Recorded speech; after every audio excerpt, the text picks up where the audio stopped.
I'm Evelyn, 27 years old, and my father called me at 3 a.m., his voice still panicked.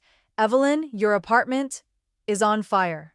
But instead of panicking, I burst out laughing and said, "How lucky." Maybe my dad was confused and thought I'd gone mad. How could it be lucky to find out your home and everything in it is burning? I'll continue the story after you comment where you're watching from and hit like, subscribe if you think this fire wasn't just an accident. I am a veterinarian working at a renowned clinic in Boston, Massachusetts. My life revolves around tiny creatures who cannot speak, tails that tremble gently in pain, and wet eyes looking at me as if pleading for life. Since childhood, growing up in my parents' house in Westford, I have loved animals. I once secretly brought home a cat with a torn ear and hid it under my bed for 3 days before being discovered. I live alone in an old apartment building, constantly damp, occasionally short-circuited, but it's a place where I can still hear the neighbor's cat softly meow in the early morning and feel that I am still connected to the world. My family, though outwardly called normal, is a tangled web of favoritism, silence, and comparison. Alice, my sister, 4 years older, has always been the loved one, the child my parents considered stable, suitable for the family. As for me, despite my success, my degrees, despite never doing anything wrong, I've always been the slightly different child. I once covered for Alice when she skipped school to hang out, even gave up my academic awards so my parents wouldn't feel ashamed when their two daughters were compared. But all I got in return were cold glances and perfunctory comments at dinner. One night in early January, while I was on overnight duty at the clinic monitoring a cat with severe digestive issues, my phone rang at 3 a.m. It was my father. His voice was panicked. "Your apartment building is on fire." But instead of panic, I laughed. A laugh not from joy, but from exhaustion. How could my father, nearly 100 miles away, know before I did? Turns out, 30 seconds earlier, Alice had called to tell him. I rushed to my car, speeding toward the apartment, not for the belongings, but for a few keepsakes my mother left behind, kept in a wooden chest in the corner of my living room. When I arrived, the sight took my breath away. Flames leaping from the third floor, black smoke swirling, firefighters carrying out panicked dogs, drenched cats shivering in their arms. Some residents were screaming. Children clung to their pets, not knowing if they were still alive. I jumped in to help. My professional instinct kicked in and transported several cats and dogs to my own clinic. By morning, I found myself sitting in the veterinary ER, hands covered in fur, eyes stinging from the smoke, but my heart felt only one thing: something was wrong. And I didn't yet know that the 3 a.m. call wasn't just the beginning of a fire, but the opening to the greatest battle of my life. I hadn't slept in 24 hours. The cats and dogs brought into the clinic that night were all suffering from respiratory issues. Many were coughing up blood. Some trembled so violently they couldn't stand. I worked nonstop, but my mind couldn't shake the image of the burning building in the cold night. What haunted me wasn't just the smoke, the fire, or that my grandmother's keepsakes were now ashes. It was the strange feeling that everything had been orchestrated. A week before, a resident had told me that Beacon Edge, the largest real estate firm in the area, had sent letters offering to buy out the whole apartment complex, but the compensation was too low. Several residents protested. Beacon Edge filed for demolition but was denied by the city due to lack of consensus, and now the building was gone. A chilling question echoed in my mind. If they weren't allowed to demolish it legally, then what? I started digging. Local news offered only brief reports, calling it a technical accident possibly related to outdated wiring, but I knew the building's electrical system had been serviced just 2 months ago. I reached out to Roman, the man who had lived in the apartment opposite mine. He was a former soldier, quiet, reserved, always alert. When I said I wanted to find the truth behind the fire, He nodded without hesitation. I thought the same, he said slowly, his eyes dark and steady. There was a strange smell. Roman told me that on the night of the fire, he heard a truck engine start up right next to the building about 15 minutes before the flames erupted.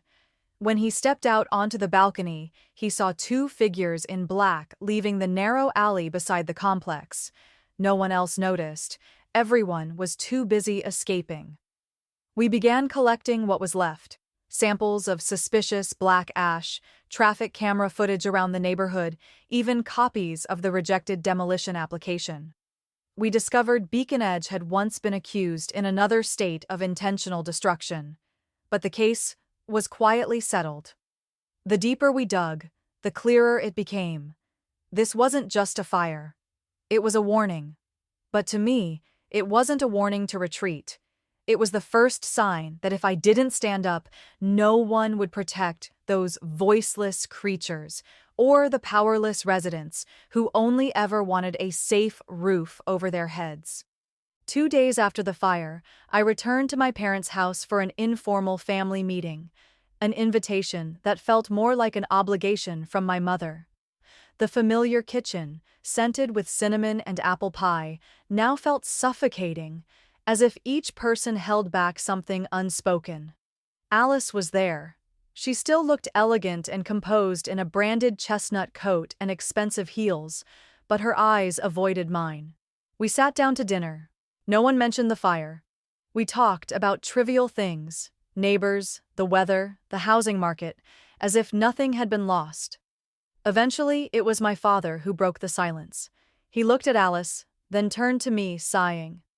Everything's settled now. It's time to start over. I said nothing, but Alice, who always remained calm during dinners like this, suddenly put her wine glass down. A sharp clack rang out and froze the room. You know, she began, her voice steady, but her eyes burning with an edge. I used to think I'd never speak up. You're smart, independent, admired, and I'm just the one they love because I'm agreeable, because I stay quiet. I looked up at her unmoving. But tonight, at my in-laws' family party, I stepped away to the bathroom. I accidentally overheard my husband speaking with his father in the downstairs kitchen. They were talking about how everything had been arranged to look like a natural accident. My hands trembled, though I tried to stay composed. I froze, Alice continued, her voice softening, and they mentioned that Northbridge Court would disappear at 3 a.m. My first instinct was to say nothing. Not because I wanted you gone, but because I was so tired of you always being fine. My mother placed her hand on Alice's shoulder as if to say something, then withdrew it. Alice looked straight at me, her eyes red. But after the party ended, around 3 a.m., with wine in me and my mind in a haze, one image came to me, so vivid. You were 10, had fallen off your bike, your knees bleeding, and I, the one who just yelled at you, was the first to run and get the bandages. Blood is still blood, Evelyn. I didn't know how to respond. Inside me was a storm of heartache, sympathy, and a slow burning anger that had festered for years. I asked softly, if you resented me that much, why call Dad that night? Alice gave a soft, sad smile. Because in that moment, I couldn't bear the thought of you not existing anymore. I went quiet. There was no embrace between us, no streaming tears or dramatic reconciliation, just a long, heavy silence. But for the first time in our lives, I felt my sister was telling the truth. And for the first time, I realized perhaps our relationship was worth saving. After the conversation with Alice, I couldn't sleep. I sat in my car for hours, my hands still clutching the steering wheel even though the engine had long gone silent. Her words echoed in my mind. Arranged to look like a natural accident. Northbridge Court will disappear at 3 a.m. I knew I couldn't carry this alone. The next morning, I went to find Roman. We met at a small coffee shop near the train station, a place few people visited. When I recounted everything Alice had overheard, Roman's expression darkened. "This," he said slowly, "is beyond the scope of an accident. We need legal counsel." So we went to see an old friend of Roman's, Mr. Thomas Baird, a seasoned real estate lawyer and former city legal advisor from the early 2000s. His office was housed in a stately red brick building, steeped in the scent of old papers and stale coffee. After listening to our story, he remained silent for a long while before pulling out a yellowed file.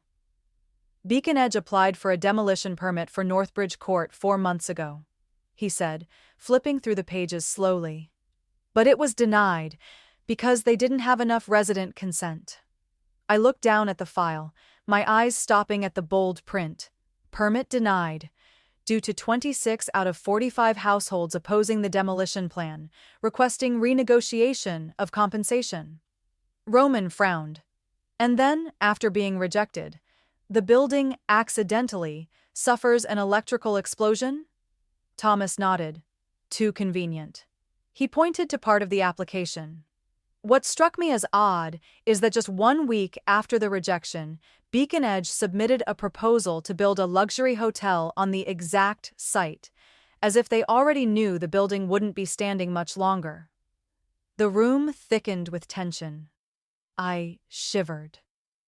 Roman pulled out a USB drive containing traffic camera footage he had obtained through a friend in the department.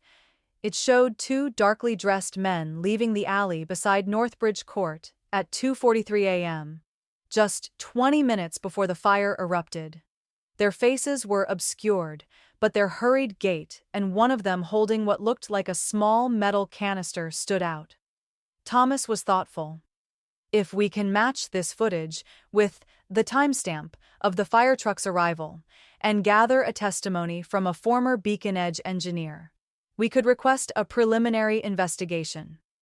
I looked at Roman, then at my own reflection in the glass door. Dark circles under my eyes, disheveled hair, but something inside me had never been clearer. I was no longer just someone who saved cats and dogs. I was someone who had lost her home.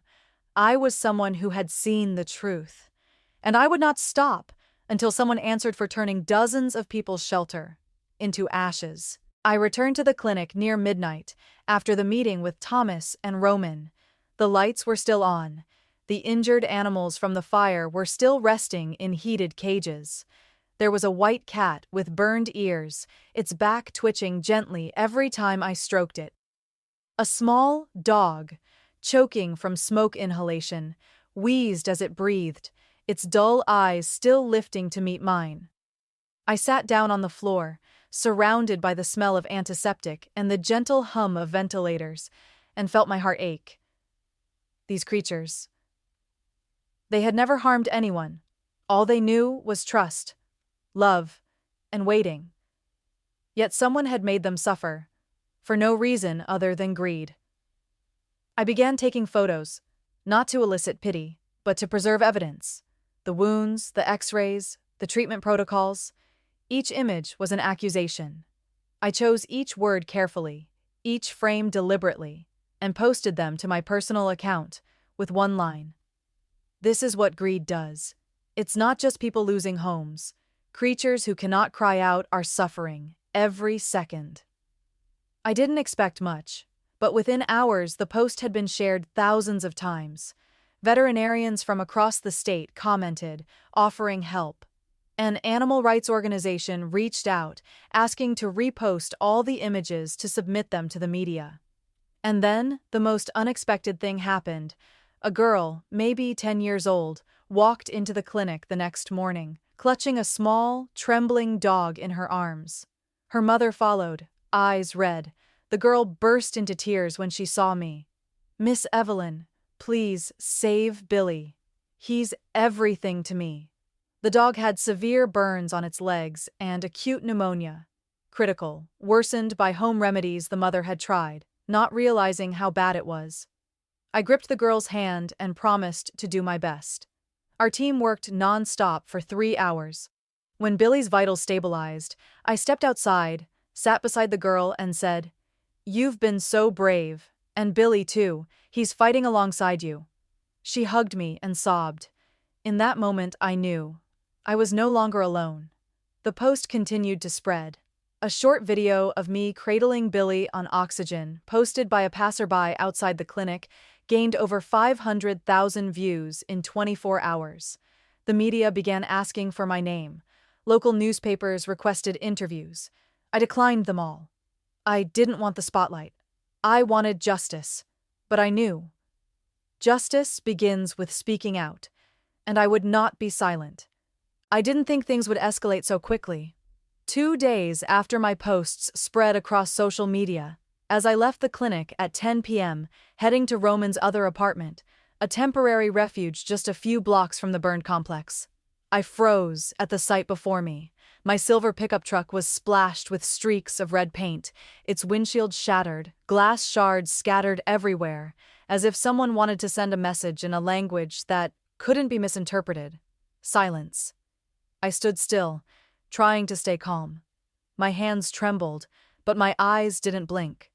I stepped back, pulled out my phone, and photographed every angle.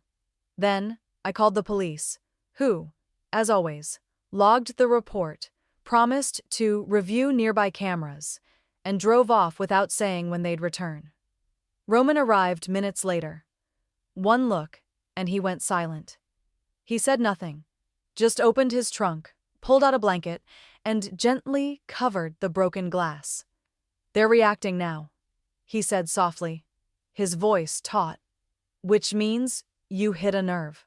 I tried to smile, but couldn't hide the fear. That same night, when I returned to the clinic to check the medication schedule for the critical cases, I noticed something left at the door.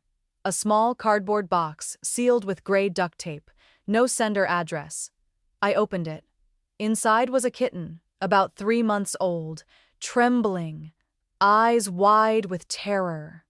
Around its neck was a strip of duct tape, pulled so tight it couldn't make a sound. I picked it up, carefully removed the tape. Its neck was bloodied. A warning. Someone was making it clear, if I continued, not just my truck, but the creatures I loved would suffer. I sank to the clinic floor, the kitten curled in my lap, breathing faintly. I pressed my hand to its chest, feeling its fragile heartbeat, and I swore silently, I would not back down. Not after what I've seen. Not after losing my home and watching innocent lives burn, suffocate, suffer. All for someone's greed. I brought the kitten into the treatment room and named it Ash, like the ashes of Northbridge Court, as a reminder. I was once afraid, but no longer, because I now knew fear grows in silence, and silence is no longer an option. 3 weeks after the fire, the city held a public hearing, ostensibly to gather residents' feedback, but in reality, a strategic move by Beacon Edge to reshape public opinion and revive their luxury hotel project. I hadn't planned to speak, at least not until I saw who was representing Beacon Edge: Grant Morgan, vice president, and Alice's husband. A polished man, with salt and pepper hair, a smooth voice, and eyes that always seemed to smile, even when nothing was funny. He stood up and began a long speech about construction safety, routine inspections, and their commitment to helping the community recover. The room was dead silent. Then he turned to me. "Evelyn, your sister was heartbroken to hear about your building," in a voice that rang false.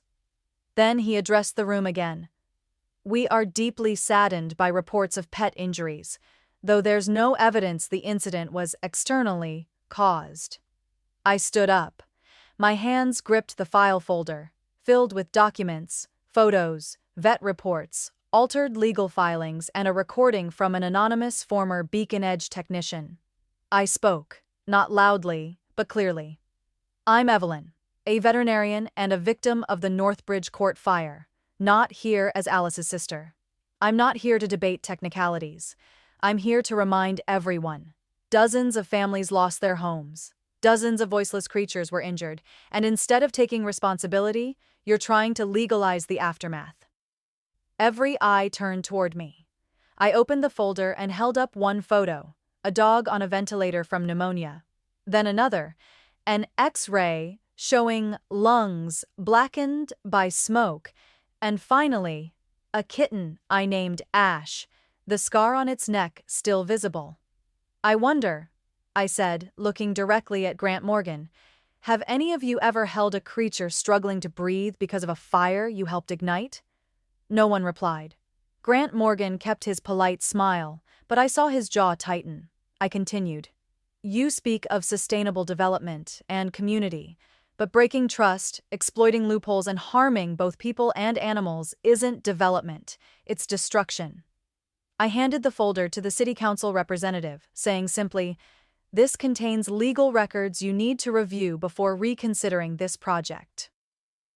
A scattered round of applause began behind me, then grew.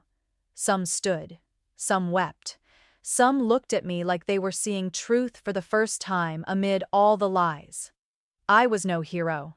I was just a vet who once lived in a crumbling apartment with memories and abandoned animals. But in that moment, I understood. Sometimes, speaking out, just once, can be the wake-up call a sleeping community needs. 3 days after the hearing, I received an anonymous email. The subject line contained only 2 words. I know. The message itself was brief. No greeting, no signature. Just a single line. If you truly want to expose them, come to basement parking lot 3, Riverview Mall. 9 p.m. tonight. Alone. Roman objected. He told me not to go. But somehow I knew, if I didn't show up, this chance might disappear forever. So I prepared. I didn't go entirely alone. Roman waited in a nearby car, and I wore a mini recorder hidden in the seam of my sweater. The parking lot looked like something out of a noir film. Dim yellow lights casting long shadows on the old concrete floor. At exactly 9 p.m., a man stepped out from the darkness, mid-40s, thin, wearing a gray hoodie and a baseball cap pulled low. He didn't give his name. He simply pulled a stack of documents from his backpack, beacon edge letterhead, and placed them on the hood of a car in front of me. I was the electrical maintenance engineer at Northbridge Court, he said quietly, his eyes scanning the area. And I know the electrical system there was inspected and passed just 7 weeks before the fire. I flipped through the documents, and there it was, an official inspection report. Conclusion: no fire hazards detected. But the most crucial piece was at the end, an internal memo, unsealed, but attached to an email from a mid-level manager. If we want to proceed on schedule, make sure the second-floor regulator gets accidentally exposed to moisture after 2 a.m. I looked up. How long have you had this? I asked. Since that night, he replied. I knew what they did was wrong, but I was scared. I have a family. I couldn't lose everything. I nodded. I understood. But after seeing your testimony, he added, and watching people finally believe, I knew I couldn't stay silent anymore. I carefully placed the documents into my bag, thanked him, and left. On the drive back, Roman said, they can't deny it anymore. The next day, Attorney Thomas filed a formal petition to open a criminal investigation with the district prosecutor's office, attaching all the engineer's evidence. A major newspaper broke the story first. Northbridge Court fire may not be accidental. Suspected arson to clear land. Media outlets swarmed the case. That evening, I received a message from Alice. Just 4 words. You were right, Evelyn. I stared at the screen, not feeling triumph, but a quiet sadness. I never wanted to be right this way, but I also knew truth, however painful, is always worth more than silence.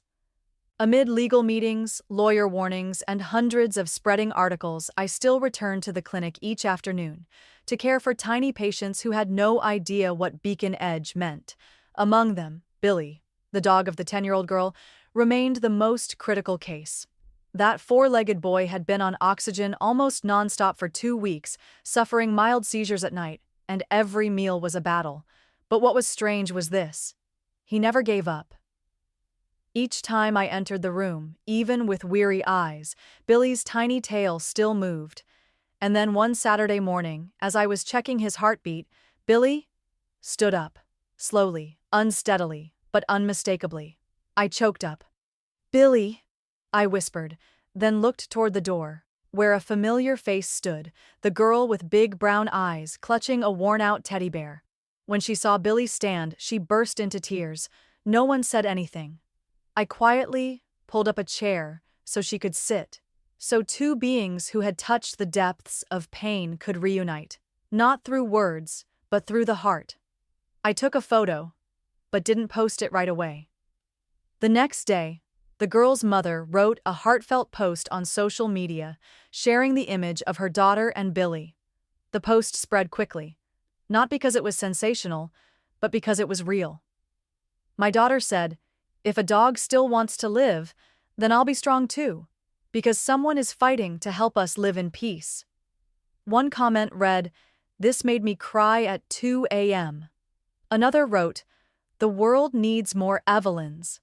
But to me, the most important ones were Billy and that little girl with eyes full of trust. It was they, not any lawyer or journalist, who made me realize what I was fighting for wasn't just justice. It was hope. And when hope is lit, it can spread, even to the smallest corners, where people once believed there was nothing left to dream for. The preliminary hearing was scheduled for a Wednesday morning, held in a modest courtroom at City Hall, with a low ceiling, rows of strict wooden benches, and an atmosphere thick with calculating stares. I sat beside Attorney Thomas. Roman sat behind us, his gaze sharp as a blade. Across from us were the legal representatives of Beacon Edge, 3 middle-aged men in gray suits and a young woman with a laptop. I recognized her from some city planning meetings, but the person who surprised me most was the fifth one who walked in. Richard Langston, Alice's father-in-law. Not only was he a senior strategic advisor at Beacon Edge, he was also the man Alice had overheard mentioning, "Make it look like a natural accident." My heart pounded when his eyes swept past me. Not avoidant, not smug, just hollow, as if I were a smudge in a report to be swiftly erased. Thomas opened with a firm statement, submitting copies of all evidence: the electrical safety report, the denied demolition application, the internal memo with suspicious technical instructions, and the anonymous witness's audio recording. He ended with a decisive line: "My client is not pressing charges, but formally requests a criminal investigation into an organized act of arson, profit-motivated, that caused severe harm to the lives of residents and animals in the community." Beacon Edge's side immediately struck back.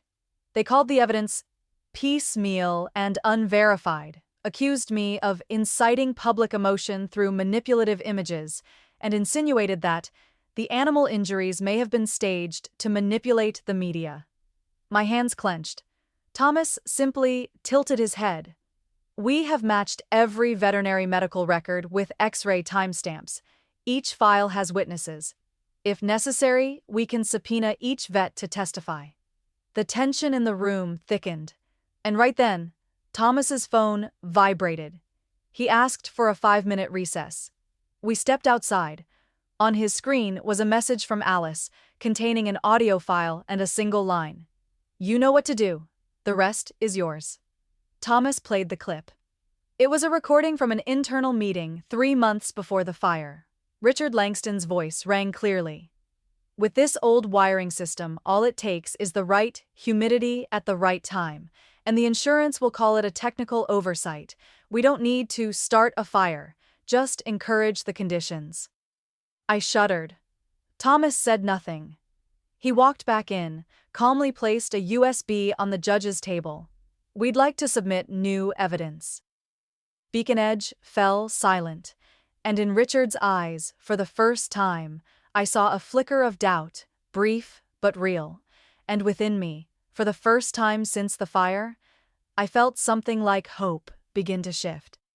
2 days after the hearing, the recording of Richard Langston's voice leaked online. No one knew who released it, but deep down I knew it was Alice, and this time she wasn't anonymous. The post came directly from her social media account. Just one line: "No more silence." Families cannot be built on the suffering of others. Public outcry erupted. Hashtags like "Number Justice for Northbridge," "Number Evelyn was right," "Number Animals are residents." Two flooded every platform. People who had stayed silent now began sharing their own stories. Tenants threatened for refusing to sign relocation forms, workers fired for questioning electrical changes, even former Beacon Edge contractors saying they'd suspected wrongdoing but feared legal retaliation. Media coverage intensified. Evening news showed clips of me holding Ash, audio from Richard's confession, my hearing testimony, and an old photo of Northbridge Court, before it turned to ash. Beacon Edge's stock plummeted for 3 straight days. The board called an emergency meeting. In a shareholder address, Grant Morgan, Alice's husband, declared that Beacon Edge does not tolerate any behavior that harms communities and will fully cooperate with authorities. But the press wanted only one thing: to know why his own father-in-law had orchestrated the fire. That night, I received a message from Alice. "Tomorrow, I'll go to the prosecutor's office. I'll sign as a key witness." I stared at the words, barely believing them. Not because I doubted her, but because I understood. Choosing truth, when the guilty are your own family, is never easy. And then, as if to prove it, a knock came in the middle of the night. I opened the door. It was Alice. For the first time in years, she stood before me. Not as the accomplished sister, not the distant woman at family dinners, but as a woman with a bare face, a thin coat, and eyes full of resolve. "You're not alone," she said softly. "Maybe. You never were. I just didn't have the courage to walk with you from the beginning." I said nothing. But in my heart, something quietly softened, like the smoke from the fire was finally clearing, and within it was light. March in Boston was bone-chilling, but I stood there, on the charred ground of Northbridge Court, where home used to be. Now only a few scorched walls remained, standing like forgotten witnesses. Broken bricks lay silently beneath my feet, dusted with ash and time. The smoke had faded, but something lingered, a memory that refused to leave. I walked slowly through the old paths, once hallways, where I had laid a small moss-green rug my mother gave me when I moved in. I wasn't expecting to find much. I wasn't looking for possessions, but for one thing: a rosewood photo frame, the last thing I had left from my grandmother. Inside was a photo of us taken on the day I graduated from vet school, her arms wrapped around me from behind, smiling like she knew her granddaughter would go further than fear ever could. When the fire happened, I knew I hadn't taken it with me, and I'd never dared come back. Until today. Roman came with me, standing a few meters away, silent, his hands in his coat pockets, his eyes scanning every movement around the lot. I knelt, sifting through the rubble. Ash crept into the lines of my fingers, cold and damp. I didn't know how long I had been digging until my hand brushed against a rough wooden corner.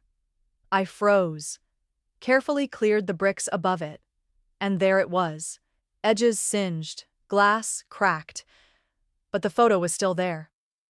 I sat down in the dirt, lifted the frame. My face was covered in soot, my hands trembled and my throat tightened.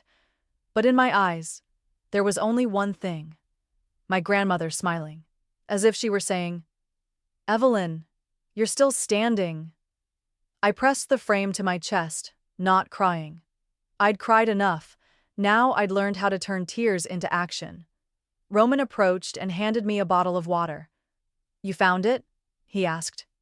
I nodded. "Yeah. And I think I found myself too." We stood there for a long time, in the wreckage, letting the wind sweep through our hair and our memories. And in that space, I knew. Not everything lost has to stay gone. Because some things, even in ashes, carry the strength to keep us going. The courtroom that morning was more crowded than I had expected. Every seat was filled. People lined the hallway, reporters, law students, former residents of Northbridge Court, some who once lived on my floor, now sitting side by side as if holding hands through their eyes. I wore a white shirt, a charcoal cardigan, no makeup, the fatigue in my eyes uncovered. But I was calm, because I knew I didn't need to look strong.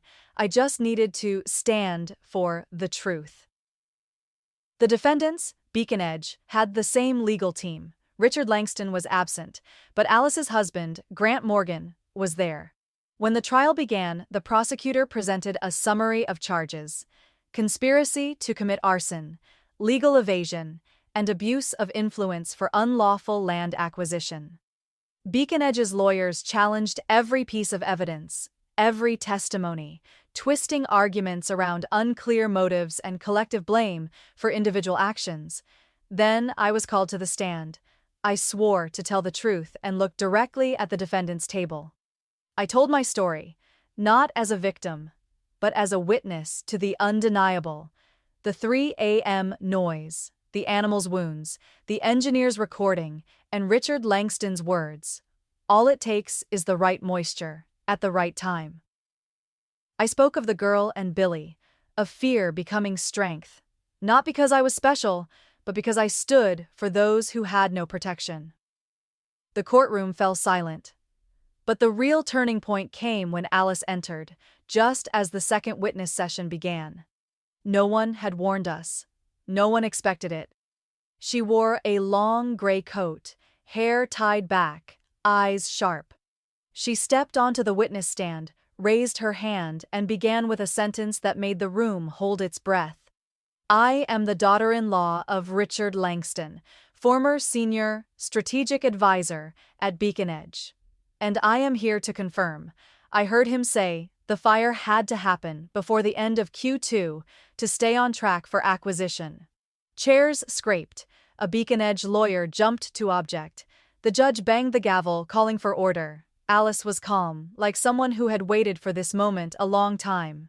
I don't have a recording of that statement, she continued, but I do have screenshots of internal emails between Grant Morgan and my father, assigning Grant to manage public backlash post-incident. The original emails were deleted, but I sent the screenshots to my phone on December 18th. She held up her phone. The prosecutor immediately moved to admit new evidence, and in her husband's gaze, Alice did not flinch. She looked straight at him, then turned to the judge. I choose the truth, even if it means losing the family I once had. Because if a family is built on silence and guilt, then maybe it should fall. I said nothing, but inside me, something thawed, like a layer of ice melting. And after a moment of stillness, the courtroom erupted in whispers, then applause. The judge struck the gavel again, not to suppress emotion, but to declare, with the substantial change in evidence, this case will proceed to formal prosecution. Beacon Edge and relevant representatives will be subject to full federal investigation. I stepped down from the stand, met Alice's eyes. No smile, but we nodded, like two people who had finally chosen to stand in the light, despite once standing on opposite sides of the dark. A month after the trial, Beacon Edge was formally indicted on 3 main charges: conspiracy to commit arson, insurance fraud, and political influence abuse to seize public assets.